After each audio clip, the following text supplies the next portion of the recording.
Board of Education. Adequate notice has been provided. There we go. Try that again.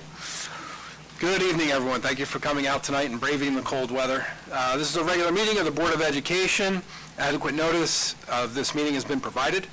Schedule of regular meetings of the Board of Education was adopted at the reorganization meeting on January 7th, 2025. Schedule and notice of said meetings has been posted and maintained in the interior window of the exterior door to the administrative offices, in the retrospect, and the Courier Post. Please stand for the Pledge of Allegiance. I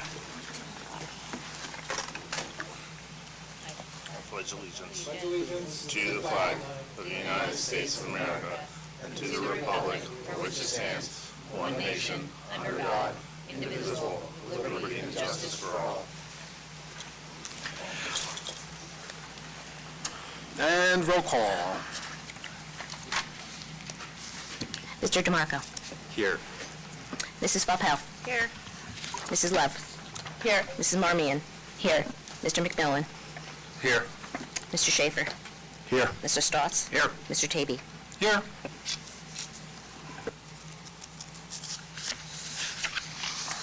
All right. Item 2 is executive session. There's no executive session at this time, so we're going to move on to item 3, which are presentations. We have 2 on the agenda. Tonight, we're going to start with our elementary program highlights. Our special recognition that's also on there will be tabled until the end of the meeting tonight. Good.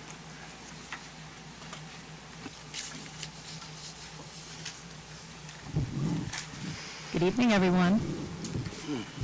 So we're going to change things up a little bit. I've done this presentation for, I'm going to say, the last at least 10 years I can remember. And tonight, I'm going to hand it over to Mrs. Soloway because I'm a little under the weather. And I think that Mrs. Soloway doesn't always get the recognition well-deserved. She actually is considered one of our OPS highlights. So I'm happy to introduce her as one of our OPS highlights to do the elementary program highlights report. Thank you. Good evening. Not nervous at all. Don't worry. Got my notes just in case. So we're going to start tonight with the preschool and kindergarten curriculum. This year is our first year. We brought creative curriculum down into kindergarten. It was a big help for the jump from preschool into kindergarten into elementary school, so it's a nice balance. They still have project center-based learning, and we also have the district curriculum implemented in there as well. In pre-K and kindergarten this year, we introduced ALS Pals. And ALS Pals is an SEL program that's designed specifically for pre-kindergarten and kindergarten students. It has interactive stories, songs, and puppets. The kids love it. And then we also have Nani, which is an app for the teachers. And Nani, that goes along with ALS Pals, is a digital coach with real-time support.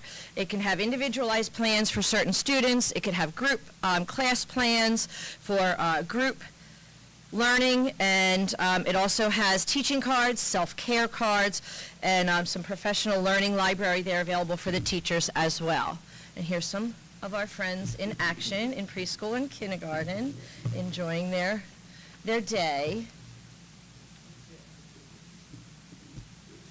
Next we have Haggerty. So Haggerty is, it's focused on phonemic awareness. It uses decodable books to build literacy skills for both whole group and targeted support. It's a supplemental curriculum that we use with our language arts curriculum.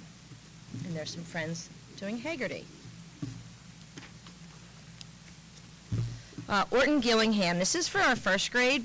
I say all 3 of our first grade teachers, meaning our 2 first grade teachers and our LAT, are all trained in Orton Gillingham, and it's a systematic literacy approach to teaching reading using a multi-sensory methods which are very explicit and sequential. So they go in a specific order that really gives them a lot of phonemic awareness. It really strengthens that a lot. Geodes is next. This is for K-2. This is phonics. It's phonics books for emerging readers. It can help them build literacy skills and knowledge. It also teaches phonics, decoding, and vocabulary. So it's the beginning reading skills. Then we have Amplify and Dibbles, which is our universal screener. It is where we get a lot of our data to see where the students might need some more help. And we use that data to personalize the learning for each one of the students. We use it for interventions. We also use it to progress monitor every so many weeks to see that their growth is continuing.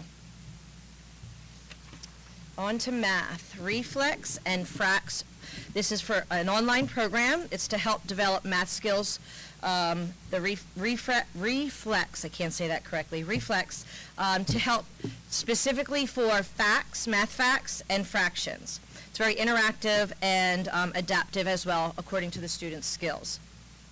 It also provides like student recognition at the end when they finish different parts of it. They get a little certificate that shows that they've reached that goal.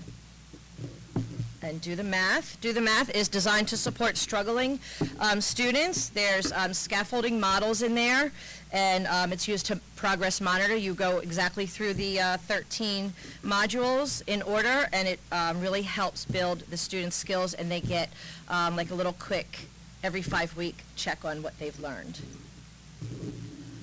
And then MAP. Brought MAP back. We had MAP here years ago. It is actually the most aligned to the state testing so that we can get accurate scores and know what our students are making progress. It measures academic progress. It's adapted on the computer. It's tests to measure achievement and growth. It also helps teachers to tailor instruction based on the needs for those exact students, and it tracks academic progress. Sorry.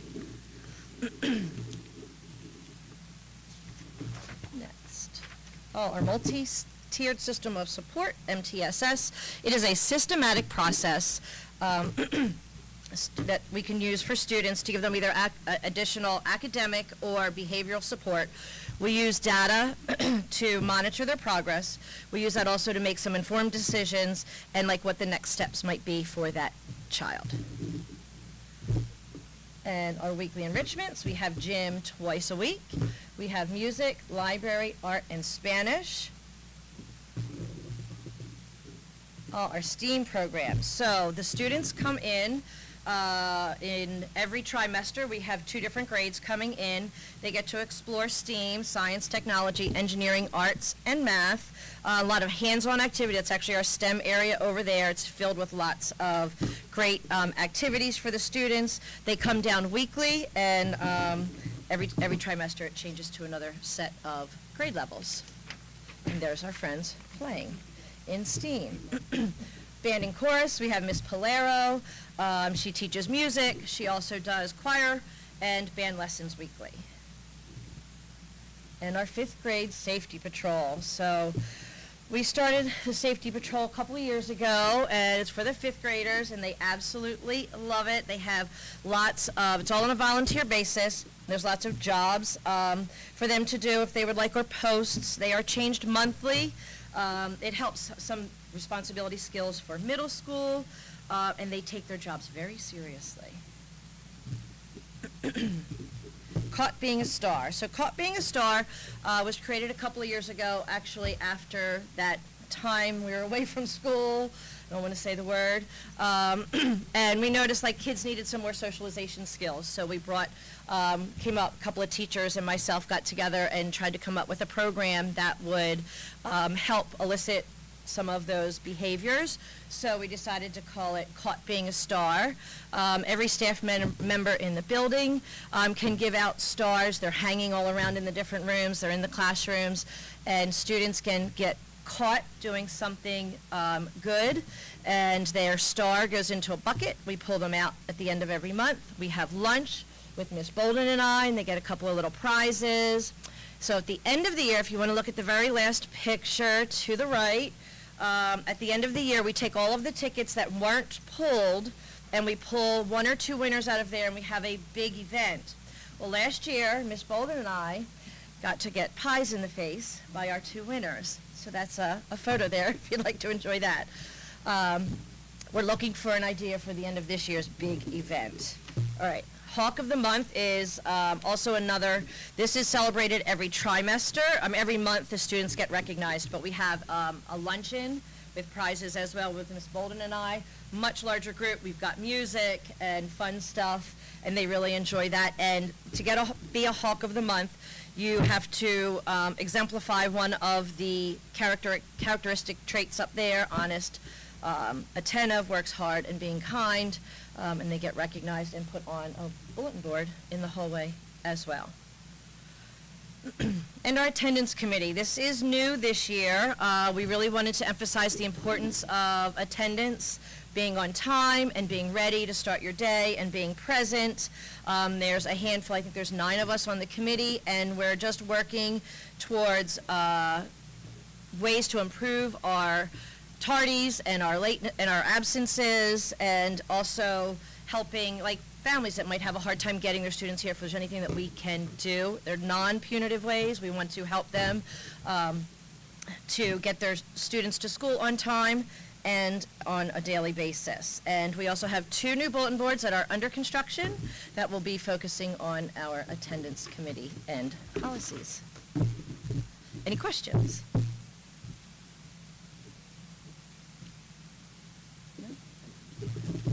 Huh? Easy crowd tonight, but I'm here to see us anyway.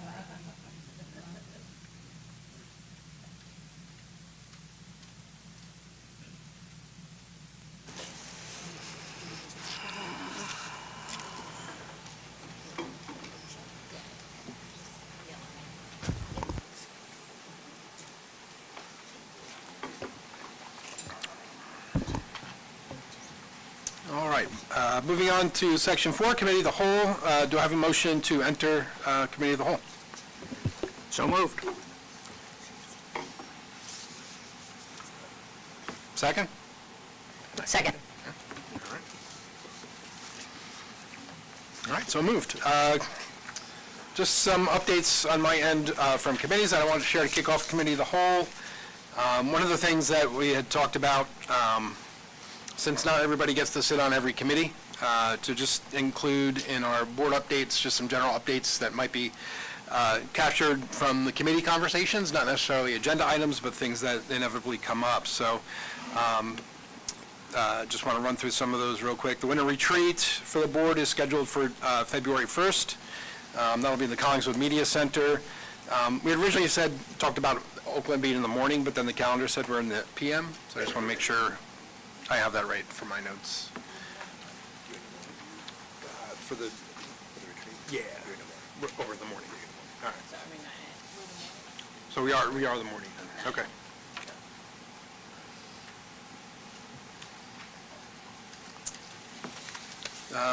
One of the things we've been discussing is the Restorative Practices Code of Conduct. So if anybody has any feedbacks or comments on that, we can talk about that. Also, Therese had the opportunity to visit Collingswood High School and do a tour.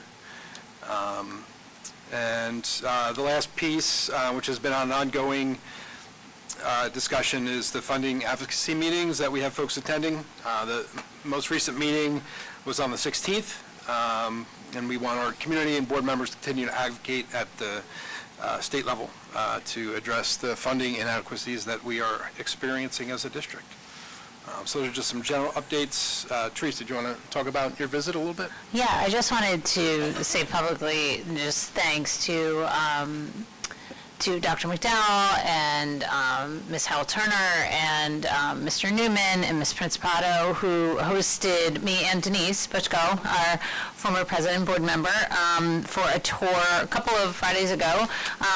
It was really wonderful, and I'm so grateful for the time. I'd never really been in the halls. I have 2 middle schoolers and a student here in Oakland, but I hadn't spent any time, and not being from this area, in Collingswood High School. I encountered engaged, respectful students, amazing faculty and staff, and I just wanted to highlight a couple of the really interesting classes and projects that we witnessed, everything from a wonderful graphic design studio to an audio production class that was doing insanely innovative stuff, languages, music, of course, which was near and dear to my heart, and even a biology class that, especially in the month of January, was doing an interesting exercise about how viruses are spread that I think hopefully they took a lot of lessons away from.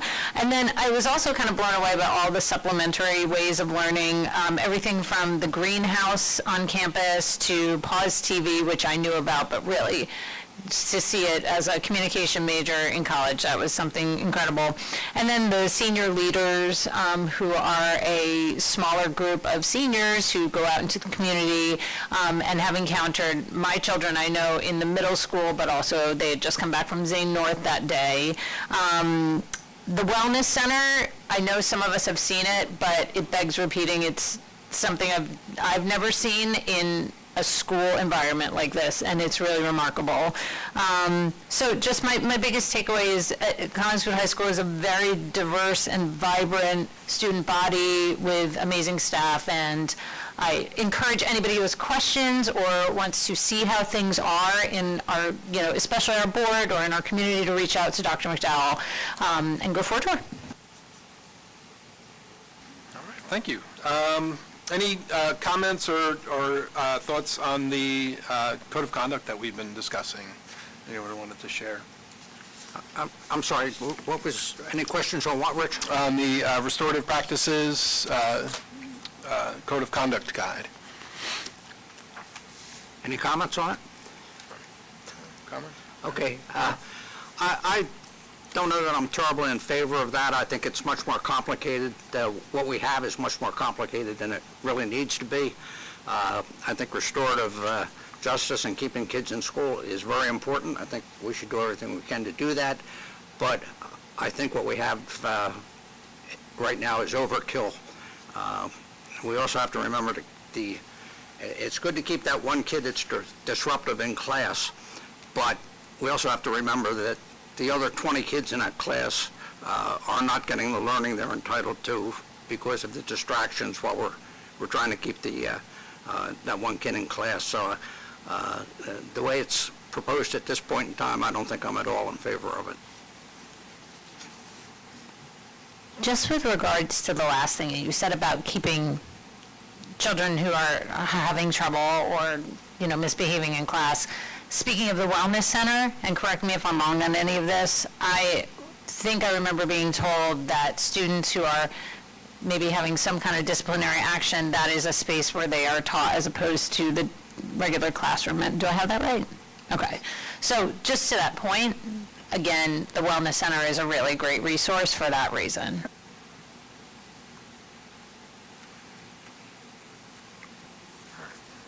Any other thoughts on the code of conduct? Can I ask a question? Because I think we've talked about this publicly, but again, maybe it's helpful to hear the reasoning why this is being done and maybe some of the results that we've seen so far. Obviously, we're talking about it for Oaklyn, but is there anything Dr. McDowell would like to share about, because it is already in action in the secondary campus? So, good evening, everyone. First, I think it's important to acknowledge restorative practices are not take it easy on disruptive behaviors. The restorative practices guide, the purpose was in response to what school administrators requested last year. They wanted to have more options and more flexibility to look at children on a case-by-case basis. And it's also important to note that Oaklyn has been doing restorative practices for several years now. And so the majority of what's contained in the guide is already in practice here in Oaklyn. We just wanted to make sure that we had a document that was public-facing so that the community understood what it is versus what it's not, and that there are a multitude of options now available for young people who may be struggling in school, but also making sure that schools have more access to more tools, and that there's consistent language being spoken both on and off campus. And then to make sure that there's also a through line when they get to middle school and high school where we see it put into practice for more severe behaviors. Just a question. Would it be possible to maybe get some teacher feedback? Have staff at Oaklyn gotten an opportunity to review these policies? And if so, would there be an opportunity maybe to just get some feedback from the staff on that? Policy is the exclusive right and privilege of the board. The guide is simply implementation, and so teachers would not be weighing in on board policy. That would be exclusively for you as the board. What we've done is we've just codified what the policy actually means in practice. And so administrators from Collingswood and Oaklyn, all levels, preschool, elementary, middle, and high school, provided feedback. We also had teachers, both in Oaklyn and Collingswood, be able to provide initial feedback back in May and June. And then we use that feedback in order to make necessary revisions in terms of what it looks like in practice. And so, yes, there has been a degree of feedback, but in terms of the policy, that's the exclusive right of the board. I understand that that's the exclusive right of the board. Honest to God, I do. But I fail to see a problem in getting as much feedback as we can from the people that deal with this every single day. I don't see why that's a problem, that we can't do everything we can. As Todd says, it's better to get more feedback than less. So let me be clear in who actually uses the guide. The principals and the school administrators use the guide. They had several months and multiple rounds of feedback in the development of the guide. And so we wanted to make a document that faced the public so that families were understood processes and then the range of options that were being utilized when it comes to these kind of challenging conversations with their children. The guide for the teachers and for the staff, I believe is 14 pages long. It's a very long guide. It's very detailed. It's do this, do this, do this, do this. I honestly don't know that that's absolutely necessary. Personally, I don't think it is. I think the teachers, and there should be uniformity. I mean, we can't have you getting one punishment, Colleen getting another punishment. We want to have that the same, but I don't know that we need 14 pages of, boom, boom, boom, boom. And also, I still go back to the same thing. I see no problem in getting feedback, understanding full well that the teachers and the staff are not going to do the implementation. That's the board's policy. So if I could propose something, could this be something that we talk about at our retreat, number one, and to Todd and Bill's point, get some feedback from administrators at Oaklyn? Is that what you would be helpful to hear? Not just the administrators, the teachers are the people that are in the classroom every day with what's going on. They're the ones that are either helped or hindered by what we managed to do. And I think we should have that as well. And if Oaklyn has been doing this for 2 years without any problems, why are we trying to create something that's much more structured? So maybe we're being a bit confusing because what's for vote from the board is the one-page code of conduct policy. That's the only thing that's actually up for a vote.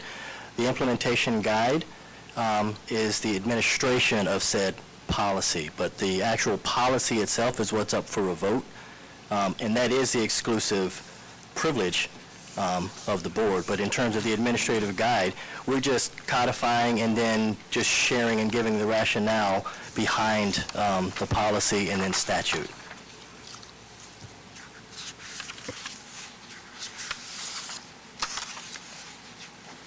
The last thing I'll say on this is that I've said in our committee, and I'll say again, that I think the communication of how this is being used needs to be done correctly with families and with the communities that we, I'd suggest in our committee maybe bringing back a public address to the parents at back to school night, at the very least in some of the communication mechanisms that we have, like the texting and email and things like that. So I hope that's going to continue to be part of the plan.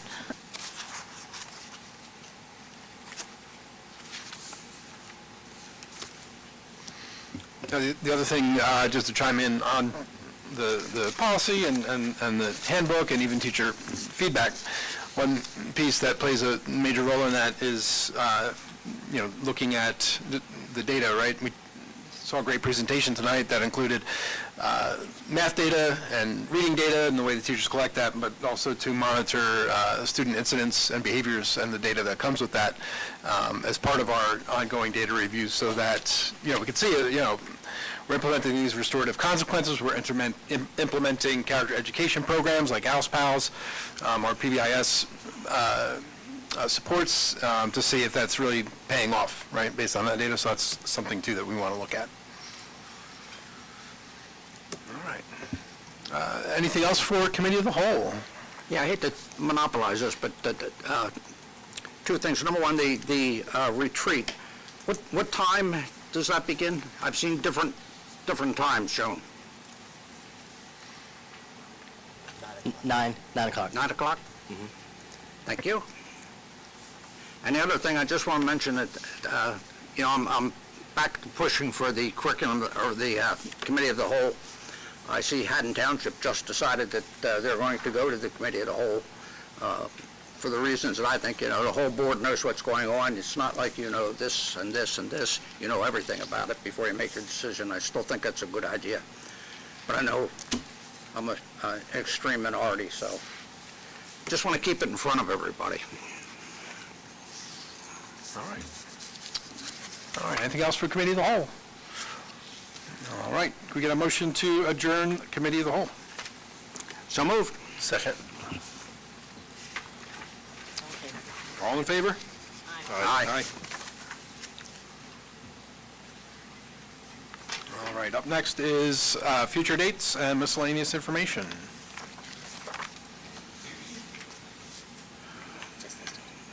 Just read through it? No, just tell them it's listed Okay. there. And all that is listed in the board agenda.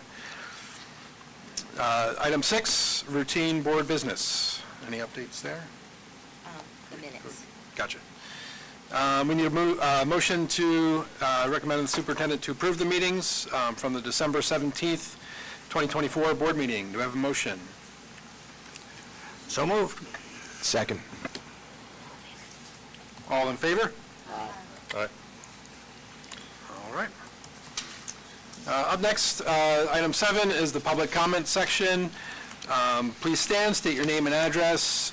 You can also leave your name and address on the paper if you prefer to do that. Please remember to keep the comments to 5 minutes or less. The purpose of this public comment section is to discuss items listed on the agenda. Additional, more general comments may be made in the meeting during the next public comment section. Public's reminded that attempts to resolve all concerns and complaints should first go through the appropriate staff members and administrators. Any public comments?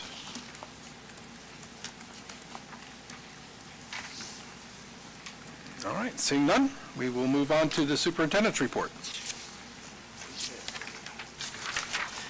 Good evening again. Section 8.01 is the enrollment report. December 2023 enrollment was 269. December 2024 is 274, and that is attached. Also attached, 8.02 is the safety drill report. 8.03 is the suspension report, and 8.04 is the anti-bullying report, and all three of those are also attached.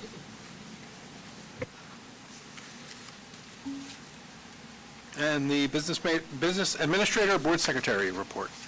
All right, item 9.01 is your December 2024 monthly transfer report. Item 9.02 is your December 2024 board secretary treasurer's report, cash reports, and all the financial backup.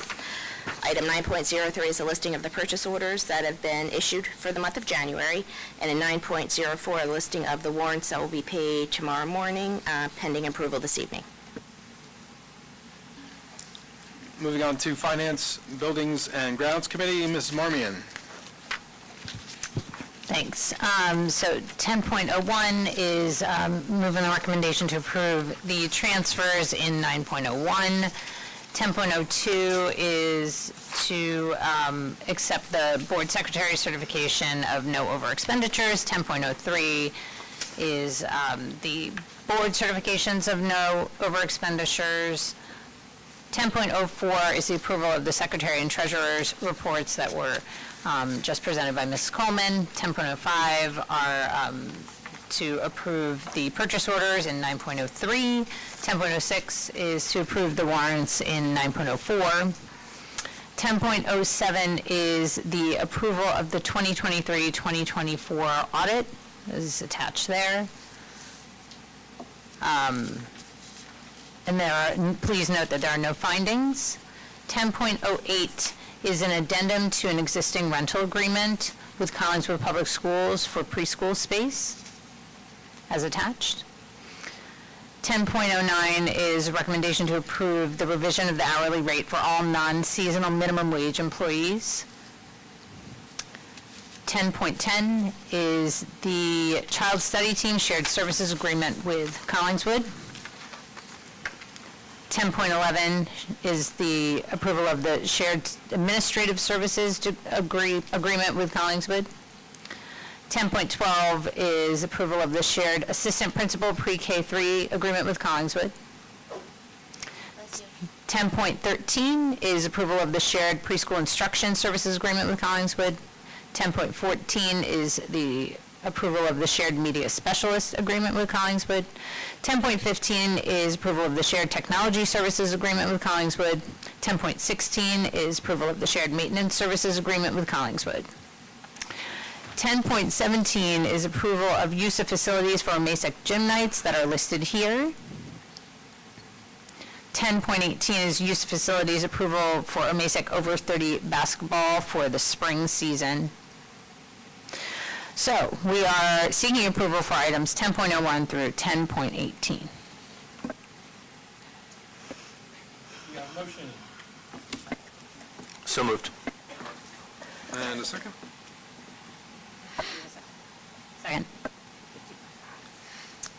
Any comments or questions from the board? Yes, I'm sorry. A couple of things on the agreements. These are the shared service agreements are where my questions are. The fee, this service fee, the administrative fee, the percentage is not the same for each one of these agreements. Why is that? I'd have to go back, but in some years it was 2%. I think we first started, went to 3, and in some cases, and then we dropped it to 2. And some of the newer ones. Varies between 1.9 and 5 or 5.5 right now. I would think it should be the same for each one of the agreements. It's either 2 or 3% on all of them, but I can go back and check them all. But Okay. And the one line, and I asked about this at the committee meeting, that the line that says this agreement will be renewable and will be made after an analysis of the costs is reviewed. I don't understand what that means. when we started the shared service agreements back in 2013, it was the agreement of both boards that we would meet before signing the next year to make sure that it was still cost effective, that Collingswood was still getting a little something out of it, and that Oaklyn, they were happy with the services and it wasn't costing too much. So what I've done every year, like I presented in the committee meeting, I redo each shared service agreement with the actual staff, because staff move around, their actual salaries with the salary increases and the health benefits. I don't do it like a tuition adjustment. When it was originally written that way, it was probably considered that way, like if it cost more, then Collingswood would bill Oaklyn, and we never did, and if it cost less, like it would, kind of like a tuition adjustment, it would square up. We've never done that. I've never gone back and looked at the actual cost versus the shared service agreement, because I know we're estimating a year in advance what everybody's salaries are going to be. Okay, That was the answer I gave the committee I also. know what you're saying. I'm not Yep. sure that that's what that line says. That's what the attorney told me to put in, that both boards could meet and look at the shared service agreements. The Oakland attorney said that? Yeah. Who was the Oakland attorney that said that? It's the same one Collingswood had back in 2013, 11 years ago. Yeah, but this is... It's in every shared service agreement. This is 2025's agreement. Okay. Has Oakland's attorney reviewed that? No. Okay. our insurance company. Both insurance companies have reviewed them, and they're okay with them. So, Okay, I heard what you're same saying, but answer. Another question, the shared assistant principal, it would seem to me that the charge should be not 25%, but 37.5% based on the number of classrooms that the preschool operates between Collingswood and Oaklyn. Okay. Okay, This was discussed in the committee. We could have, I don't know what you want me to say at this moment. well, I've got, We went through all of them in committee. That was a week ago for an opportunity to change the shared service agreements in committee. If you're making a motion, make the motion, and then it's up to the board to vote it down to be reconsidered again. But okay, I'll make a on a motion. comment, I can't do anything. I'll make a motion that we table all of the shared service agreements until next month. Do we have a second?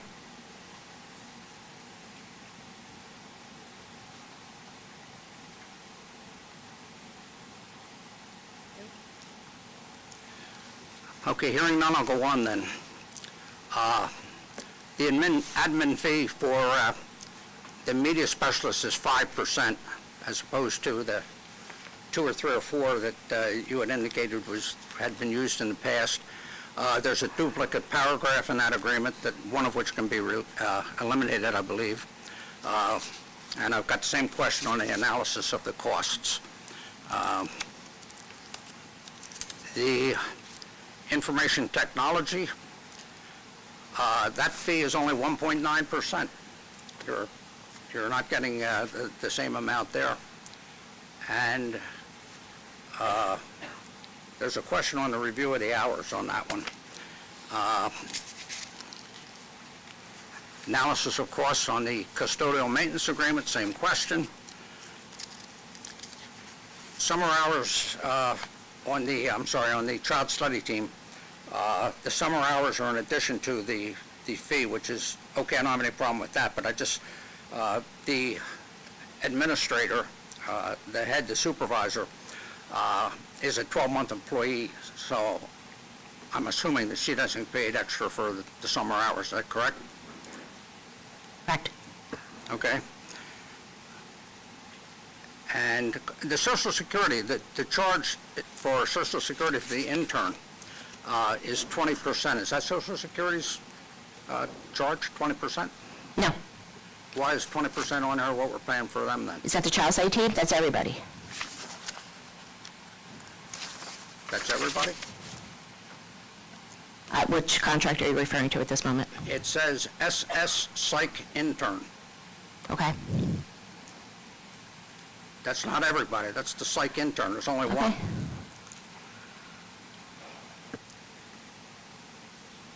Is there a mistake in that? What is the Social Security that you take out? 7.65%. Not 20%. Okay. 20% is what it is on there. The admin services agreement. As you know, I disagree with the charge for the assistant VA.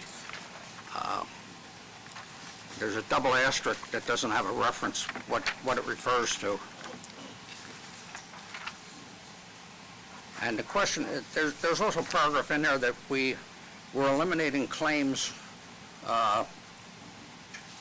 against each other. Oakland says they won't make any claims against Collingswood, and Collingswood says they won't make any claims against Oaklyn. Correct. We hold each other harmless. And we swap. Yes, we hold each other harmless. Yes. I'm not sure that's appropriate, but That was at the recommendation of the insurance company and the joint insurance fund. that was a recommendation of, The insurance company and joint insurance fund. okay, I hear you. Okay, that's it. Just a quick comment on my end, as we look at the shared services agreement. One eye-opening piece that came up in committee, the technology costs and the divergence that has been in that particular area over the last couple of years. We've talked a lot as a board about managing devices. We've talked about repairs and those type of things, but the one thing that hasn't really come up and plays an important role is having a technology person dedicated to state reporting.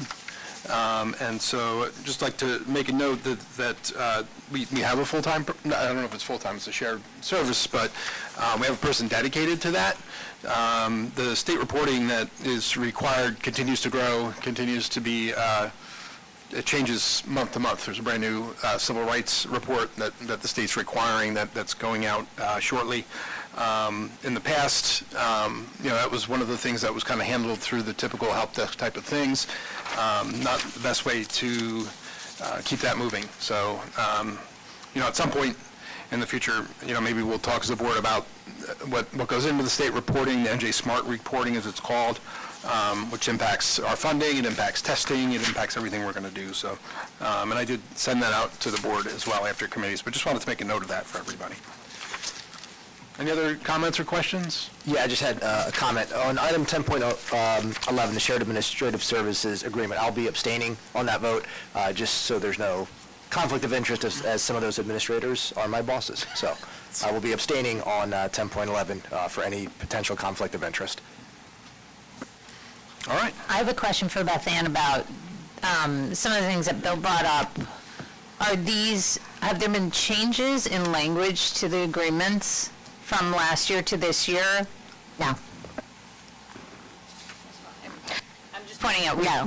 we approved these in years past, so. Yeah, I haven't changed it. I'm not questioning the question, but No. that hasn't changed. It's a one-year contract. It makes no difference what we did in 2013. This is the contract for 25-26.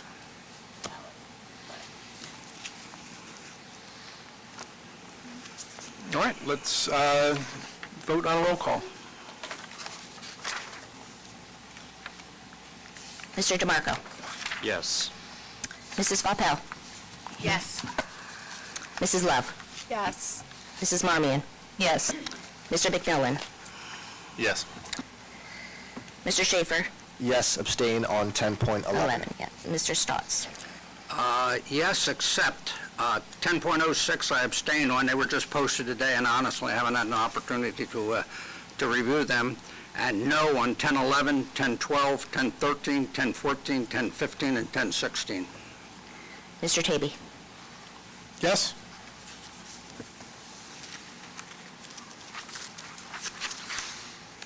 All right, moving on to Curriculum and Personnel Committee. Mr. Schaefer. Alrighty, good evening, everyone. So just a couple of items up for approval tonight. Item 11.01, we're looking to approve home instruction for a kindergarten student at 4 hours a day, which began back in October 30th, and this will be until further notice. And we're also looking to approve a couple of field trips in the spring, fifth grade's field trips, one to the aquarium and one, I believe, to Independence Hall. So we are seeking approval on items 11.01 and 11.02. All right, do we have a motion? So moved. And a second? Second. Trying. All right, any comments or questions? Just a quick comment. Was really excited when we talked about our pre-K program during the committee. We have applied to the state for a total of 70 general education seats in our program, which would put us at serving 100% of our, what we call our universe in pre-K. So that's pretty awesome. So excited, and hopefully the state will approve that. The other exciting thing on the curriculum front, as part of our board retreat, we're going to have some winter data reports that will include DIBELS, NWEA math assessments that was discussed earlier tonight, along with key performance indicators that includes some of the discipline data, includes attendance data, and really can highlight a lot of the work that our school is doing. So looking forward to seeing that next month as well. All right, on a roll call. Mr. DeMarco. Yes. Mrs. Vaupel. Yes. Mrs. Love. Yes. Mrs. Marmion. Yes. Mr. McMillan. Yes. Mr. Schaefer. Yes. Mr. Stotts. Yes. Mr. Tavy. Yes. All right. Moving on to item 12, school community relations and policy. Ms. Marmion. Item 12.01 is the Collingswood Board Report. Mr. McMillan. Yes, so far we've, this is my first year on that, so we've just done the reorg meeting so far. We have committee meeting tomorrow, and then our first actual meeting the following Monday. As of right now, we voted for Roger Chu as the president, Kate Seltzer as the vice president, and then we got Matt Craig as the chair for the Finance, Buildings, and Grounds, Sarah Sherman for curriculum, Kate Seltzer for personnel, and Kelly Maya for policy, and that's pretty much all we have so far. If I may ask which committee you're serving on? I'll be on policy. Item 12.02 is the PTA liaison report, but Mrs. Rotondo isn't here, and the PTA has not met since our last meeting, but continues to do amazing things, including, I'll just shamelessly plug, the PTA Community Blood Drive is this Saturday from 8:30 to 1:30 or 2, and appointments are still available, and that's here in the school. Gearing up for lots of other events, sorry, wasn't prepared to present, but including the Oaklyn Talent Show, which will be March 14th, so that's exciting. Item 12.03 is the OMASAC report. Mr. Tavy.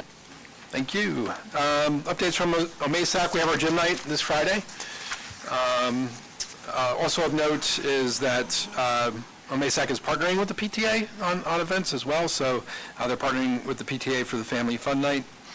They are sponsoring Hawk Awards, and next meeting is to be determined, but will be coming up shortly. Item 12.04 is the Oaklyn Education Foundation report. Mr. Schaefer. Yes, no news to report as we have not met since our last meeting, but I will be reaching out to Mrs. Dybus and looking forward to working with the OEF to serve our great school. So, can I just add that, which is just being put out there, and I don't know, if, Kim, you want to talk about it, but the OEF is going to have a meet and greet this Saturday at the same time as the blood drive at Common Grounds from 9 to 11. So you can give blood, and then you can go get replenishment at Common Grounds, and you can meet your OEF board members, actively looking for more people to join that group. So anyway, that just kind of came together quickly, and apologies for not communicating that well. But all right, item 12.05 are policies for first reading. We have 4. Policy 5512 is harassment, intimidation, and bullying revised. 5533 is student smoking revised. 7441, electronic surveillance in school buildings and on school grounds. And then 9320 is cooperation with law enforcement agencies. Item 12.06 is the harassment, intimidation, and bullying report as presented during the December 2024 meeting of the board. So we are seeking approval for items 12.05 through 12.06.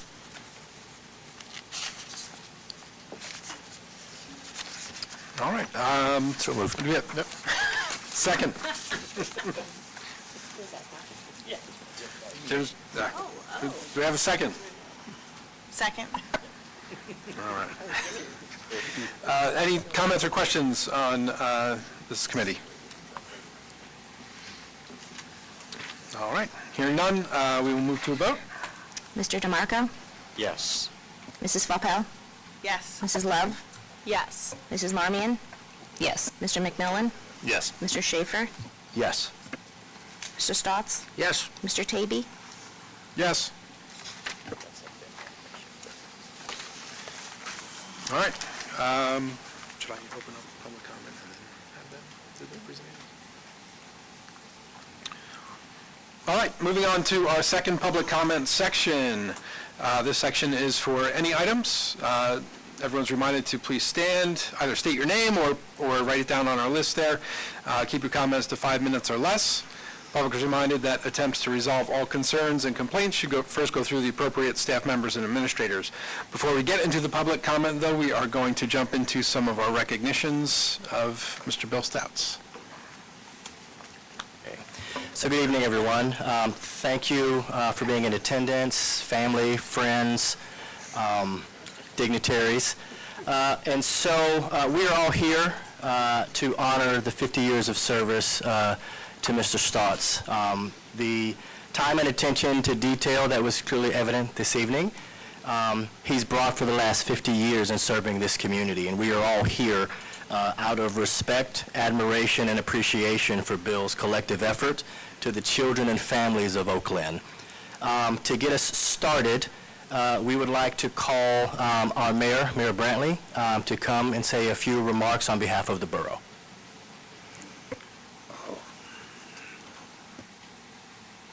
Thank you and good evening. Is this on? Yeah. Okay. Thank you and good evening, everybody. Just want to say thank you to the Oaklyn Board of Ed for sending out the invitation to mayor and council, so we could be here tonight on this very special night for Bill Stotts. It's great being back in the Oakland Public School, a place I graduated from many years ago. It looks a little different, but it's great to be back here. And it's my honor to be able to present this proclamation on behalf of the Borough of Oaklyn for Bill Stotts. So at this point in time, Bill, could you come up, and if you'd like to bring your family up, I'd just like to read the proclamation to you, please.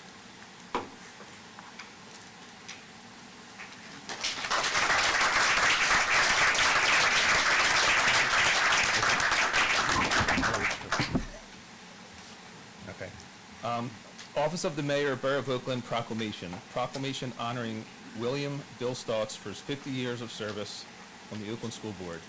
Whereas Bill Stotts has served the Oakland community for over 50 years in many capacities, and whereas Bill Stotts has been a member of the Oakland School Board for 50 years, and whereas Bill Stotts has served as the board president from 2015 to 2022, and whereas Bill Stotts has earned the designation of certified board member from the NJSBA Board Member Academy in 2011, and whereas Bill Stotts has dedicated his life to the children and residents of the Borough of Oakland, now therefore be it proclaimed by the Mayor and Council of the Borough of Oakland, County of Camden, and State of New Jersey, that special recognition be given to Bill Stotts on his 50 years of service to the Oakland School Board. Be it further proclaimed that this proclamation be made part of the permanent records of the Borough of Oakland, and that a copy of said proclamation be presented to Bill Stotts on January 21st, 2025. Congratulations for all your years of service. We appreciate it.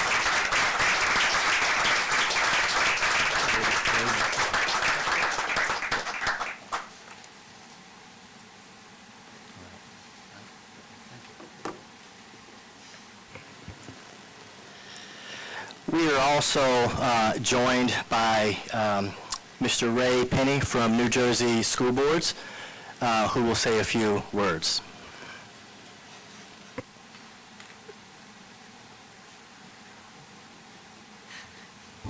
I'm with the New Jersey School Board Association. One of my best parts of my job is giving out the 50-year plaques. It's not the first one I've ever given out. Actually, I gave out 2 last year. But it was funny, when I was giving this one out, I sent it on to get engraved, and I sent Bill's name out. And he came back, he goes, just proof it, and said, Bill Status. I go, what the heck?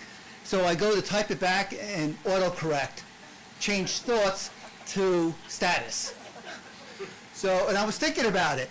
I said, so much has changed. You had no autocorrect, I don't believe, when you came on the board. I think we had whiteout, though. That's what we used to use, right?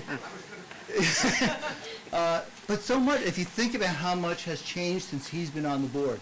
Microsoft wasn't around. Apple wasn't around. We didn't have social media.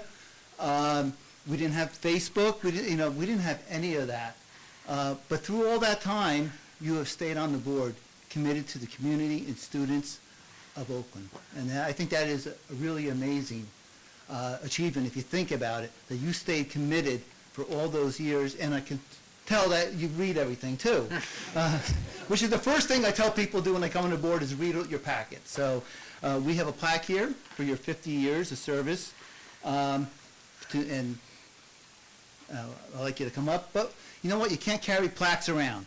So we have a lapel pin that says 50 years of service on it. So that you can wear around a lot easier, I think, than carrying all the plaques that you'll be getting. So congratulations.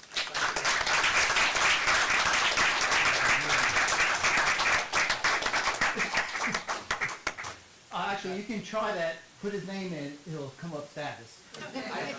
I get that a lot. Well, you have good status too. I mean, you've been on the board. Yeah, sounds good. Oh, you taking a picture there? Yeah, you are.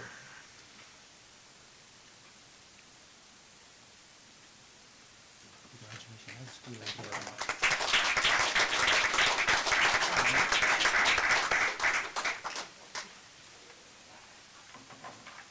Don't sit down, Bill.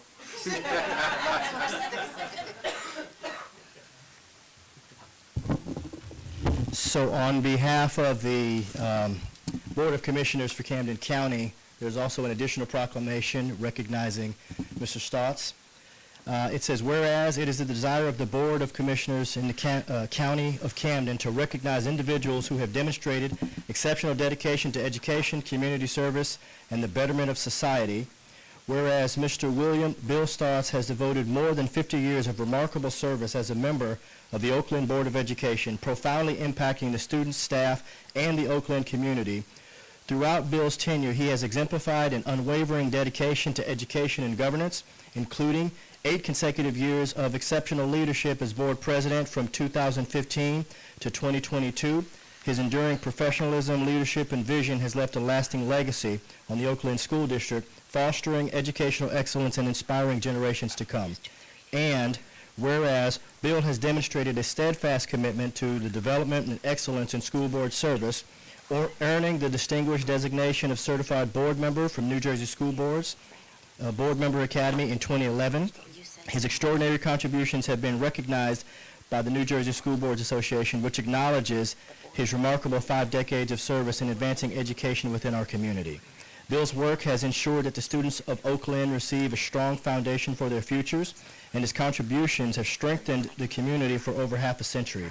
And whereas Mr. William Stotts has had an extraordinary impact during his many years of service on the Oaklyn Board of Education, and his contributions will continue to shape the future of education for years to come, Bill's unwavering dedication to education remains an invaluable asset to our community, and his name will continue to serve as a shining example of selfless service and leadership for future generations. Now, therefore, the Board of Commissioners of the County of Camden do hereby declare William Stotts Day and calls upon all residents to join us in celebrating Mr. Stotts' incredible achievements and contributions to education, which have positively shaped the lives of so many. Congratulations.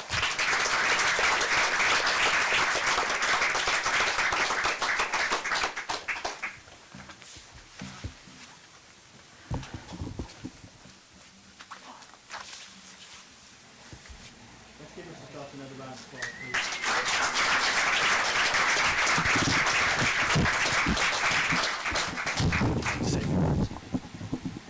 Yeah, I have a little presentation to make myself. Thank you very much. It's really good to see all you people out here. This is unusual for a school board meeting anymore. We used to have some, usually a lot of controversy was going on. But thank you very much for coming. I appreciate the effort, and coming out on a night like this, I really appreciate your effort. So thank you very much.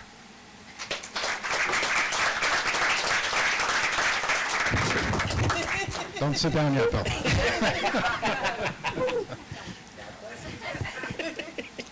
Dr. McDowell, in the proclamation, read that your name, Bill, will carry on for generations as someone who has cared a great deal about his community and has helped lead his community through many changes, as we learned. We went from whiteout to remote instruction over the course of your time as a board member. So on behalf of the Oaklyn Board of Education and the Oaklyn, the OEA, we are officially naming our media center, which we're currently standing as the William Bill Stotts Media Center. Yes, sir.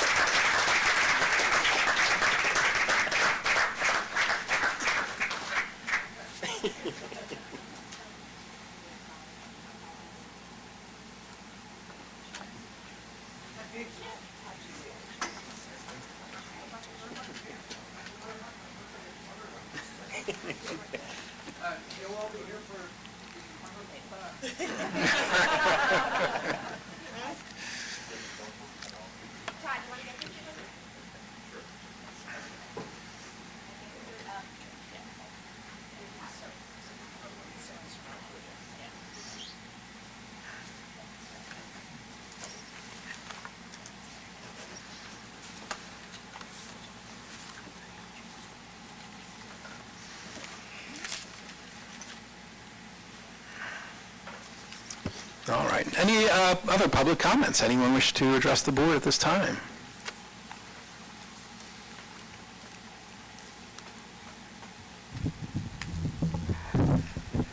Congratulations, Mr. Stouts.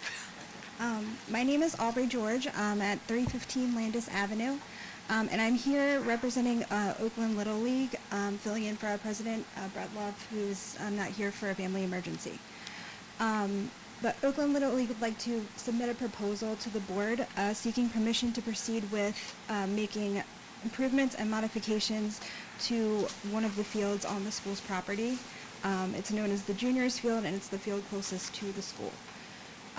Basically, Oaklyn Little League has grown, and we need more room. Currently, the field that we're proposing to fix is unused and unmaintained. The field does not meet requirements for age-appropriate games. The backdrop is warped, the pitcher's mound is eroded, and the infield contains hidden divots.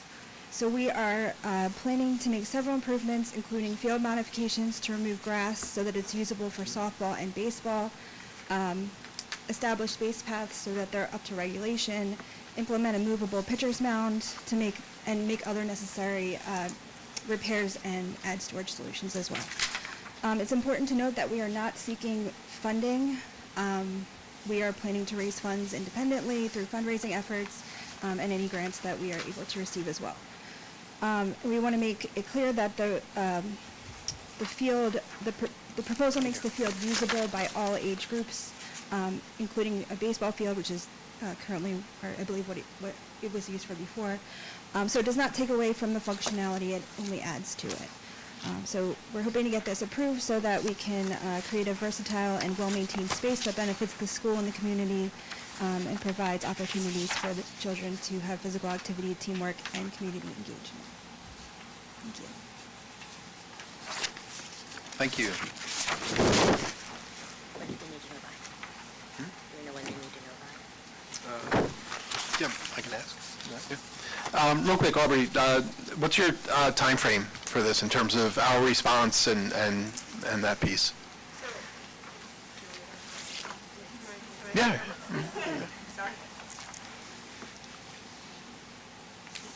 I'm Sarah Pele. I live at 215 Newton Avenue. I'm the secretary for the Little League. We don't have a timeline. Right now, we are in the process of raising the money. We cordially invite the school board to help us with grants, if that's possible, buildings and grounds, but we definitely not this year. So we still have to raise quite a bit of money in order to make this happen. Yeah. Okay. Any other questions? I know this is last minute. I'm looking at in that direction. There is a local rec grant, Okay. but it's due January 31st. Okay. Yeah. You can partner with schools or the municipality to raise funds to do these kinds of things. So, Mr. Love, our president, had spoken with John Longo about, I thought he had said, and he's not here to confirm, but I thought Mr. Longo had said that the school had to... There is a matching fund component. Okay. So, could we get some more information on that from someone here, or is you there... send me an email, I can send you the link to the Department of Community Affairs. They have like what's required in their grants. Okay. But I do know, they do it every year, so even if you're not ready this year, Okay. usually every year they throw out like a local rec improvement grant, like for parks, like specifically for these kinds of things for children. Okay. They're usually either you partner with the school district or the municipality, and there's like a matching component. Okay, Sometimes so it's we would 50%. be part of it, sometimes- and the school Right. would get the other part. So if you didn't make it this round, probably this time next year, there'll probably be another round. That's wonderful. So I Okay. just figured I'd let you know. Great. Thank you very much. I appreciate it.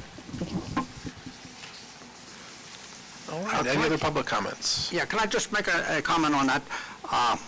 One of the disadvantages of being around so long is that you have a certain amount of institutional recollection of what's transpired. That field, when it was first built, was a skim infield. We had a number of complaints from the residents on Landis Avenue about the dirt was blowing into their yard. Every time the wind blew, they were cleaning the yard.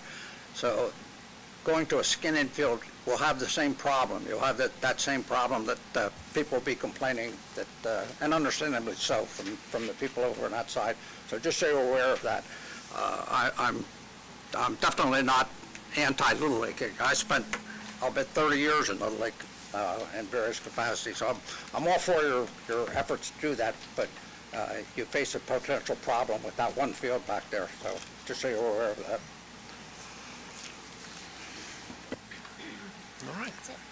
All right. Any other public comments?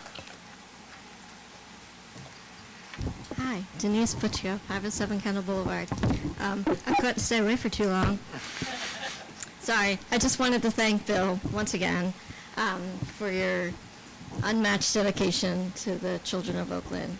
50 years is, well, I did 7, and that was more than enough for me.